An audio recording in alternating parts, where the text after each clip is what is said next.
José del Río, periodista del canal La Nación Más, entrevistó el pasado 7 de agosto a Javier Milei, y entre otras cosas el candidato a presidente recordó que en 2001 la gente pedía que se vayan todos, pero hoy siguen estando, no se fue nadie, entonces opinó que no se puede pretender resultados distintos con los mismos de siempre.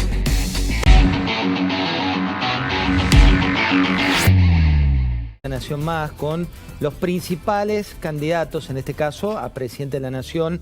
Ahora vamos a hablar con Javier Milei. Javier Milei, buenas noches, ¿cómo anda usted? ¿Qué tal, José? ¿Cómo estás? Bueno, a todos les estoy preguntando como primer disparador lo mismo, que es ¿para qué quiere ser usted presidente? A ver, Argentina trae una decadencia de hace 100 años. De ser el país más rico del mundo, hoy Argentina es 140 el tipo de cambio paralelo. Nosotros queremos evitar y terminar con este sendero de decadencia que nos lleva a ser el país más pobre y más miserable del mundo. Venimos a hacer un cambio de 180 grados para que Argentina se ponga de pie y de acá a 35 o 40 años sea una potencia mundial. El cepo, le preguntaba primero a Patricia Bullrich si era real o no lo de un día, después le pregunté a Sergio Massa y le pregunto a usted, ¿qué hay que hacer con el cepo? Son dos dimensiones, una es la conceptual y otra es la temporal. La conceptual es, mira, el cepo primero es un cercenamiento a las libertades, por lo tanto es algo espantoso y tiene que ser eliminado. Además tiene consecuencias económicas muy negativas porque ese exceso de demanda que vos tenés en el mercado de divisas se traduce en un exceso de oferta en el resto de la economía, que significa que en el mercado de bonos el precio de los bonos es bajo y por ende las tasas de interés altas, es decir, alto riesgo país.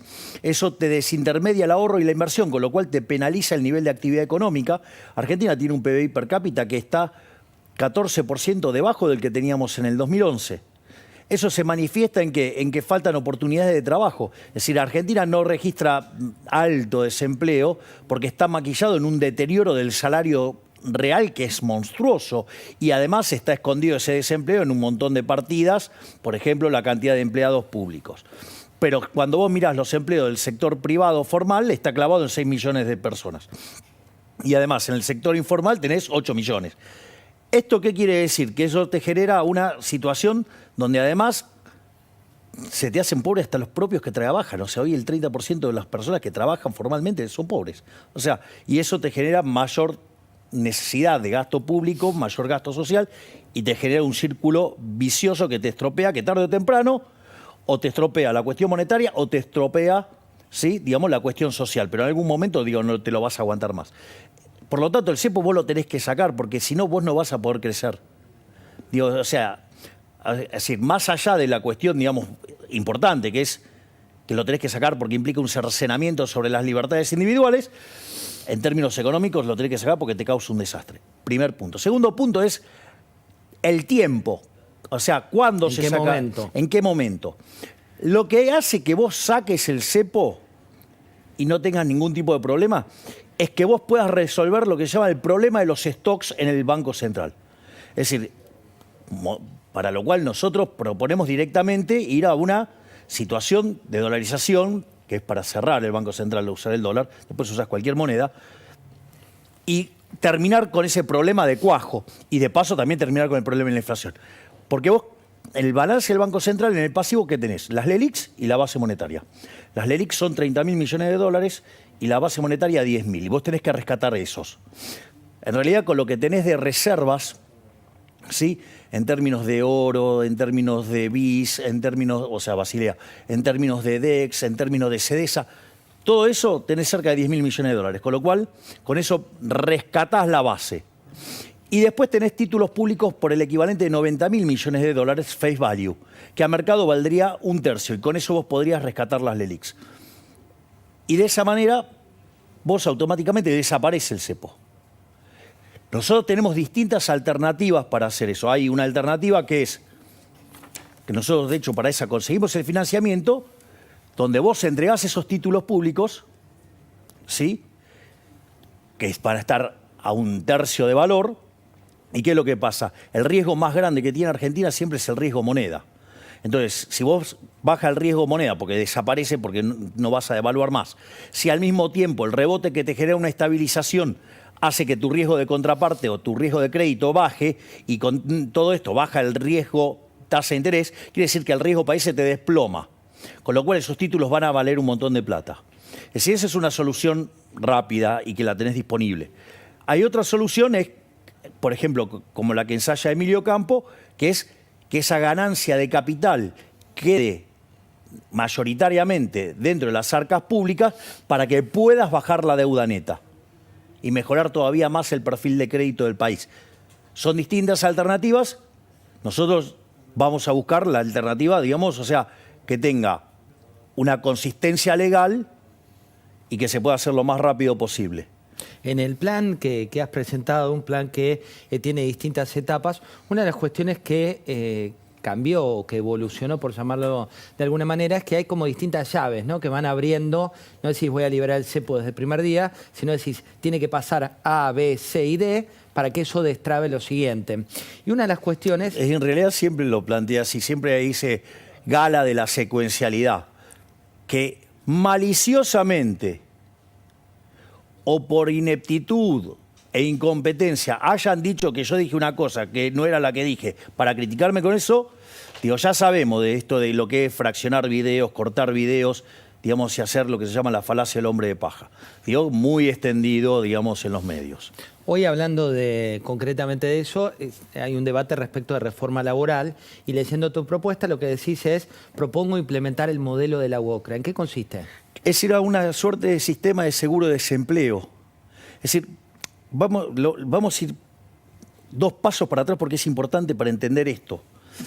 A ver, suponete lo siguiente. Vos no querés, cuando salís con el auto, chocar. No querés chocar, o sea, y tenés aversión al riesgo. Bueno, vos podés hacer 2 cosas con eso. Podés comprarte un montón de seguros, podés comprarte, no sé, doble airbag, digamos, el motor que se despide, ¿sí? Y vos cuando haces eso, ¿jodés a alguien? No.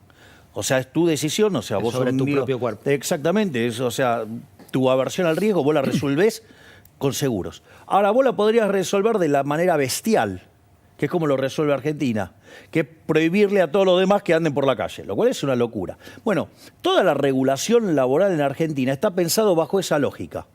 Es decir, es un conjunto de regulaciones que hace que sea imposible contratar trabajadores. Es decir, lo único que hacen es destruir trabajo. Y eso, y además tenés la industria del juicio y todas las penalidades que hacen que, digamos, si vos despedís a un trabajador, quizás la empresa te quiebra. Esa es la regulación que tenés hoy. Entonces, y en realidad lo que vos necesitas es un seguro. Entonces, te pasás a un sistema de seguro de desempleo, digo, como es el de la UOCRA, que digo, todos los meses dejan una parte, pero lo que nosotros proponemos es darle mayor profundidad financiera. Entonces, vos fíjate que esto es muy interesante, porque hoy el mercado de trabajo formal del sector privado son 6 millones de personas. Y esto te permitiría, ¿qué? Ir a 14 millones de personas. ¿Y quiénes serían los principales interesados de pasar de este sistema que no funciona a un sistema que sí funcione? Bueno, en primer lugar, los sindicalistas, ¿no? ¿Por qué? Porque ven que en una economía que no crece, que no genera puestos de trabajo, que el salario real se viene desplomando sistemáticamente, la izquierda le está comiendo las bases. Por lo tanto, tienen el modelo de negocio en jaque. Por otra parte, las compañías de seguros van a decir, pará, acá hay un negocio de 8 millones de personas. Por lo tanto, sería casi, te diría, natural que se asocien y eso implicaría que a partir de ahora la señal en el mercado laboral sea una señal que está limpia.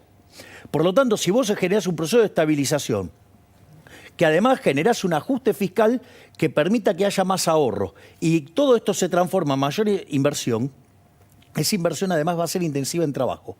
Por lo tanto, digamos, no solo que te van a subir el salario real, sino que además te va a subir la cantidad de puestos de trabajo.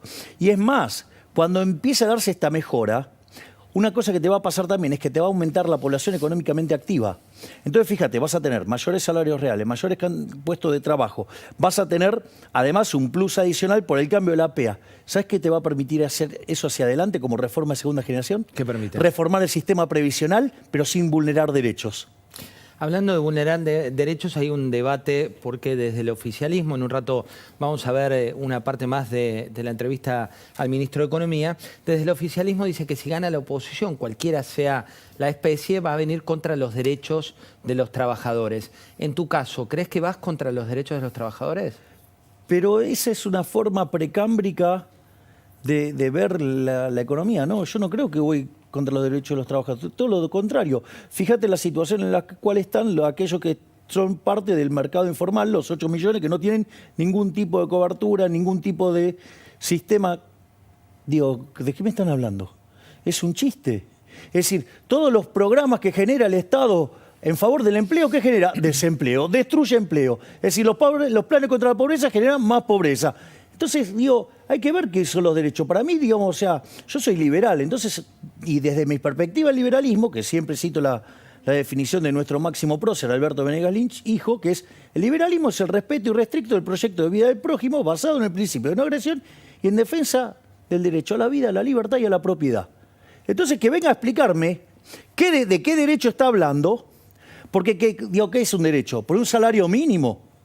Un salario mínimo, ¿sabes lo que hace?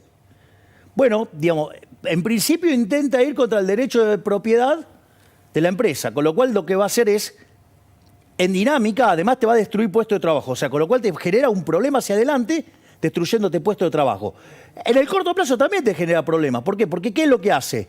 Te deja con menos puestos de trabajo, porque al tener un salario mínimo te genera desempleo, ¿sí? Y además ese desempleo, ¿a quién te crees que le pega más? A aquellos que estaban dispuestos a trabajar por menos de eso. Por lo tanto, digamos, o sea, fíjate la cantidad de desastre que es. A eso es dar derecho. Es decir, agarrar y tirar vulnerables a la calle para que se conviertan en esclavos del Estado. ¡Ey! Digamos, ¿por qué no empezamos a decir de qué hablan cuando hablan de esas cosas? Para que queden claro que en realidad a esos que dicen que quieren proteger son a los que terminan condenando. Javier, hablando de reformas que vienen, una de las cuestiones que plantea su equipo es, hoy no tuteo a ninguno, pero me da de tantos años, la apertura comercial irrestricta. Sí. ¿Eso se puede tomar como decisión cuándo? Nosotros eso es parte de las reformas de primera generación. Lo que nosotros decimos es que ahí también hay que respetar la secuencia. Es la reforma del Estado, bajar el gasto público, bajar impuestos, eliminar regulaciones. Eso te va a hacer competitivo fiscalmente. Por otro lado, nosotros hablamos de avanzar en una modernización del mercado laboral para ser competitivos laboralmente. Entonces, una vez que vos sos competitivo fiscalmente, competitivo laboralmente, no hay mochila argentina. Y por ende, vos estás en condiciones de competir. Entonces ahí te abrís unilateralmente al mundo. Es decir, y aquellos que hacen bien su trabajo van a sobrevivir. Y los que hacen mal su trabajo van a quebrar.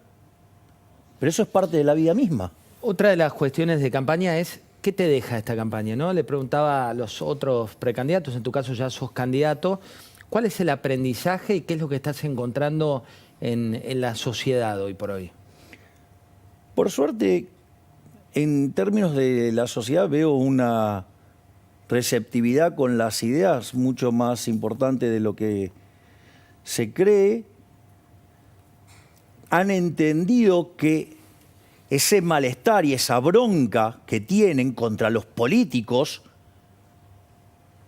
ahora tienen un fundamento para entender por qué, digamos, una Argentina distinta es imposible con los mismos de siempre. Es decir, a ver, en el 2001, ¿sabés qué? Hubo un que se vayan todos. Y están siguen los mismos. Es decir, toma Juntos por el Cambio. No sé, Morales, 34 años en el Estado. Larreta, 30 años en el Estado. Vidal, 27 años en el Estado. Bullrich, toda su vida en el Estado. Digo, Carrió, toda su vida en el Estado, aún antes de la democracia. Digo, todos iguales. Del otro lado, digo, son el tren fantasma, pero de verdad. Es decir, digo, son impresentables también. Entonces, vos no podés pretender que haciendo lo mismo los resultados sean distintos. Bueno, eso es lo que está pasando. Y la gente se está dando cuenta que el gran problema de Argentina es que la solución está en manos del problema. Y si vos no, que son los políticos, o sea, los políticos en Argentina son parte del problema, no de la solución. Yo te hago una pregunta. Si vos haces mal tu trabajo y tu rating se destruye, ¿vos qué crees que va a pasar con vos? Te puede tener mucho cariño, digamos, la empresa, todo, pero te va a echar. Hubo ministros que hablaron con el corazón y con qué le contestaron. Como corresponde, con el bolsillo, digamos. Eso, bueno, ¿y qué querés? Lo dijo un radical. Digo, ¿qué podías esperar de un radical que no sea un disparate? Entonces, que fue Pugliese, en la previa de la hiperinflación de Alfonsín. Entonces, la realidad es que si vos haces tu trabajo, ¿cuánto te pueden sostener? 6 meses, 1 año, pero tarde o temprano te van a echar. Bueno, acá tenés tipos de un lado y del otro que hace 40 años que vienen fracasando todo el tiempo y te dicen, no, esta vez va a ser diferente, esta vez va en serio, y que antes era en joda. ¿Me comprendés lo que te digo? Sí. Es decir, ¿cómo crees que vas a poder cambiar con gente que se beneficia de este sistema que lo empobrece a los argentinos de bien y favorece a la basura de los políticos? Olvídate, no va a ocurrir, no va a ocurrir. Ninguno de estos, ni los de Unión por la Patria, ni los de Juntos por el Cambio, van a hacer los cambios. ¿Por qué? Porque los cambios que hay que hacer tocan a sus intereses. Entonces ellos no van a ir contra sus propios intereses. Por eso, digo, o sea, que me digan outsider, es como Mendes, o sea, es gracias. Porque me lo dicen como insulto. Yo les diría gracias por decirme outsider. Porque soy el que vine a romper el statu quo. Porque sí puedo hacer la reforma. Porque yo no vivo del Estado. Cuando desde la política te dicen que sos una fase también de la política, digo, que formás parte de la política tradicional, ¿qué respondés? Parece una payasada. Porque el único que, digamos, verdaderamente quiere hacer cambios sustanciales soy yo. Vamos a ponerlo en serio. El único que hizo una propuesta seria, con un programa en cada una de las áreas de gobierno, digamos, somos nosotros, La Libertad Avanza. Todos los demás están zarazaseando o copiándose, digamos, de manera impropia y poco consistente de las propuestas. Hablando de resultados, Javier, ¿esperabas mejores resultados en las provincias? ¿Esperabas que sin tu cara o tu nombre adelante de la fórmula los resultados fueran los que resultaron? A ver, vamos. Lo primero que hay que entender es que, digo, no se puede hacer una extrapolación de esas características. Digo, a ver, el propio Macri antes de ser presidente perdió en 11 provincias. Así que, ¿de qué estamos hablando? Y eso no le imposibilitó ganar. Primer punto. Segundo punto es, hay algo muy interesante y esto es un tema bastante delicado. Cuando vos vas a votar, es como un acto de confianza a quien le estás trasladando el voto. Sí, trasladás esa confianza. Exactamente. Y ese es un proceso bastante complejo. Y hay uno que es todavía muchísimo más complejo, que a esa persona que vos en su momento le habías trasladado el voto te diga, andá y votá por decirlo de alguna manera. De manera indirecta o de manera directa. Y eso es otro estadio más. Entonces, ¿qué es lo que pasa? Es muy difícil que eso vos lo puedas lograr en una fuerza tan joven como la nuestra, porque digamos, nosotros esto lo hicimos en 3 años. Javier, cuando hablamos de proyectos y hablamos de futuro, digamos, eventualmente, ¿qué es lo que ves más complejo de llevar adelante si eventualmente ganara la elección? Mirá, a mí no me importa, digo, cuán complejo o no lo pongan. O sea, yo no lo voy a dejar de intentar, que es lo significativo, es lo importante. Es decir, no solo que yo sé lo que hay que hacer, sé cómo hay que hacerlo, sino que además tengo la convicción para hacerlo. Es decir, nosotros en paralelo a todo lo que es la reforma de primera generación, planteamos la reforma monetaria y financiera que a la postre termine con el Banco Central. Y para que de una vez por todas podamos terminar con la inflación. O sea, yo tengo claro que la sociedad, si nos elige a nosotros, es porque quiere terminar con la inflación y quiere terminar con la inseguridad. Y por eso nosotros tenemos dividido nuestras participaciones así, ¿no? Digo, está claro, digamos, mi rol en la economía y está clarísimo el rol de Victoria Villarroel en los temas de seguridad. Es decir, que nosotros tenemos el compromiso y aquellos que nos voten a nosotros saben lo que vamos a hacer. No es que nosotros no tenemos mandato. Ahora, puede ser que cuando nosotros enviemos estas reformas estructurales, la política de casta no quiera aceptarlas porque va contra sus beneficios. Bueno, nosotros, por ejemplo, la reforma monetaria. Claro, la política en los últimos 20 años le robó a los argentinos de bien con el Banco Central 280.000 millones de dólares. Es más, en los últimos 4 años casi ya, le robó a los argentinos cerca de 90.000 millones de dólares. Con lo cual, cuando vos te pones a mirar las cuentas, como vienen hoy, nos roban 25.000 millones de dólares por año los políticos con esta. Entonces, obviamente, van a hacer un montón de argumentos, van a decir un montón de cosas para mantener ese robo y seguir engañando a la gente. Nosotros los vamos a exponer, nosotros vamos a presentar los proyectos, ahora puede ser que venga rebotado. Bueno, entonces llamaremos a un referéndum, que son vinculantes. Entonces, si no lo dejan pasar, le van a tener que explicar a la sociedad por qué no quieren que la sociedad elija. Y si aún así, digamos, y se hiciera el referéndum, y suponete que nos va mal, ¿sabes qué? No importa, voy a sobrereaccionar el ajuste fiscal. Es decir, pero yo voy a terminar con la inflación. Es decir, tenemos plan A, plan B, plan C y plan D. Es decir, ¿por qué? Porque nosotros tenemos la convicción de queremos exterminar la inflación. Queremos que deje de ser un problema para la Argentina. Es decir, nosotros estamos convencidos de las reformas que hay que hacer. Y estamos dispuestos a hacerlas. Y estamos dispuestos a pagar los costos que sean. Es decir, si yo después de esto tengo que pagar un montón de costos políticos a punto tal de que poner la Argentina de pie implique que yo tenga que después retirarme. Yo no tengo problema. Yo ni siquiera vivo de la política. Javier, la última en un tuit. ¿Qué se juega en la próxima elección? La verdadera posibilidad de poner de pie a la Argentina. Vos podés elegir a los mismos de siempre, con buenos modales o malos modales, pero que son parte de la decadencia argentina de los últimos 100 años. O podés decidir hacer un giro de 180 grados para que volvamos a abrazar las ideas de la libertad, para que volvamos al Alberdi. Y eso los únicos que lo proponemos somos nosotros desde La Libertad Avanza. Los otros son todos cambios cosméticos para seguir robándote y para hacer que este país dentro de 50 años sea la villa de miseria más grande del mundo. Muchas gracias por haber venido.